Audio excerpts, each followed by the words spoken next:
Welcome to the Trivia and Easter Egg Show. I'm your host Definition, and this is where we break down the top 10 trivia tidbits and Easter eggs from all the latest movies and TV shows. This episode we're discussing Spider-Man Far From Home, which is filled to the brim with references, Easter eggs and callbacks to prior movies that really make the film stand out. There will be heavy spoilers here, so if you don't want anything about the film ruined, then I highly recommend that you turn off now. With that out the way, I'm your host Definition, and let's get into my breakdown of the top 10 trivia and Easter eggs in Spider-Man Far From Home. Number 10. Amazing cameos. Spider-Man Far From Home is filled to the brim with some amazing cameos that beautifully link back to prior movies. The first one comes in the form of a Stark scientist who worked for Obidiah Stane in the initial Iron Man film. The actor playing the part of an engineer in the first film, Peter Billingsly, too returns to reprise his role after his appearance over 11 years ago. Also, I had no idea that this was the kid from A Christmas Story. This guy shaved a horseshoe into his head for this role. That's dedication for you. In addition to this, JK Simmons returns as J Jonah Jameson. However, the film gives him an update, and rather than having him as a newspaper editor, the character is an Alex Jones-esque reporter that breaks to the world that Spider-Man is none other than Peter Parker, which ties into our next point. Number 9. Peter Parker's identity. Whilst the reveal that Peter Parker is Spider-Man seems pretty big in the MCU, this reveal has actually already happened in the Civil War comic book, with the character unmasking on live TV for the world in order to try and get the other superheroes to sign up to the Registration Act. Though we've already had the Civil War arc in the movie, this reveal definitely dealt out some big consequences for the character, with the villains of the Marvel Universe going against Peter's friends and family. This included Aunt May, who was shot by a hitman hired by Kingpin. Number 8. Finding Wakanda. On the 9-hour flight to Europe, when searching for something to watch, Peter stumbles across a documentary called Finding Wakanda. This shows that the country has definitely opened its borders to the UN and has allowed access to the rest of the world as promised at the end of the film Black Panther. Number 7. Ironheart. There's also a play on the hero Ironheart in a documentary that appears here called Heart of Iron. For those who don't know, Ironheart took over the role of Iron Man when the character died in the comic books, and this is a nice little hint at what we may be getting in the future. Number 6. Benjamin Franklin Parker. Even though we've never seen Uncle Ben in the MCU, there's still a hint to him in this film that comes in the form of the suitcase that Peter packs his clothes into. On the top next to the handle we can see the initials BFP, which stands for Benjamin Franklin Parker, Peter's deceased uncle that set him on the route to becoming a hero.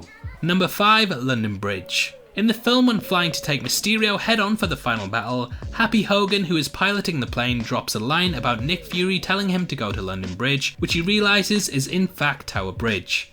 I don't know if this is for definite, but I'm pretty sure it's a joke about the song London Bridge by Fergie, in which the singer unintentionally references the wrong bridge for the entire song, and yet she comes across like an idiot if you know anything about London. So I kind of feel like this is a little jab at that, but whether it is, I guess we'll never know.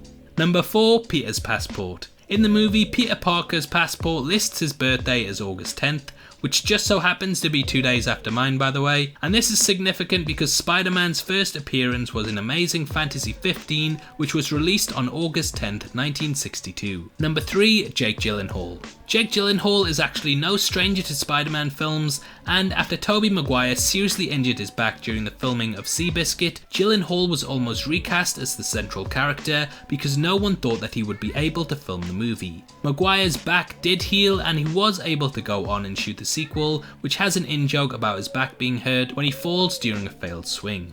Number 2. Ned and Betty.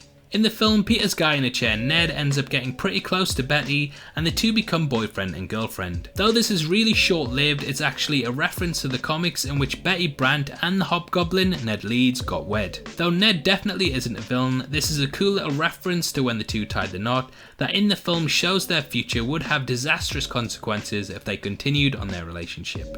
And finally, number 1, the Elemental's appearance. When the Elementals appear, there are several references to Spider-Man's rich comic history. In the film's opening, there is a car license plate which reads 463, which is an Easter egg for the Earth film The Sandman, who first appeared in Amazing Spider-Man 4, which released in 1963. During the water elemental attack, a boat sign reads ASM 212, which refers to the Amazing Spider-Man issue 212, which was the first appearance of water villain Hydro Man. During the fire elemental attack, there's a license plate that reads 2865 SEP, which is a reference to the Spider-Man villain Molten Man, who made his debut in the Amazing Spider-Man 28 back in 1965. And that's our top 10 list. Obviously, I'd love to hear your thoughts on these Easter eggs, and if you spotted any other ones in the film that deserve to be here, then make sure you comment below and let me know. If you love this video 3000, then please give it a thumbs up, and make sure you check out my breakdown of Mysterio from the film, which will be linked at the end. It covers the character's entire biography and is definitely worth checking out if you want to know more about the enigmatic Quentin Beck. I'll leave that linked after this, and hopefully I'll see you over there soon. This is a channel for people who are super into superheroes, so if that's the kind of thing you like, hit subscribe. Thanks again for taking the time to watch this. I've been Definition, you've been the best, and I'll see you next time. Take care, peace.